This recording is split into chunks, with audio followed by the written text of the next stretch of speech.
Maayong hapon. Ang atong ebanghelyo gikan sa ebanghelyo sumala ni San Marcos chapter 1 verses 14 to 20 nagisgot kabahin sa pagdapit ni Jesus ug mga tao aron mahimong iyang mga apostoles. Naada yon sa gipatrabaho. Come, follow me, and I will teach you how to catch people. Naabi ninyo mga igsoon, sa Old Testament medyo negative ang to catch. Naa makita sa libro ni Propeta Jeremiah chapter 16 verse 16, and akong basahon, I will send many fishermen to catch them, meaning to catch those praying other gods and punish them. Medyo negative. Pero pag abot ni Kristo, gihimo niya into positive. Kay ang paggamit din niya sa to catch, kung i-review ang Hebrew translation, ang meaning di ay to catch alive.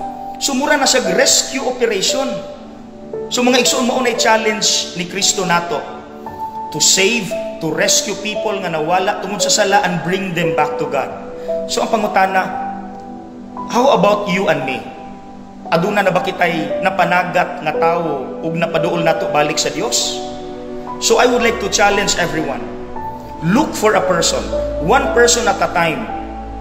Ilabi na katong nawala, napalayo sa Dios tungod sa sala, bisyo, pagduda, problema, and teach him or her everything unsaon nga mahimo siyang buutan ug maduol sa balik sa Dios. Nindot di ang feeling mga igsoon nga naa kay napabag-o, naa kay napaduol sa Dios. Hinumduman lang nato sa mga kita makasasala ug gi-rescue ta ni Lord.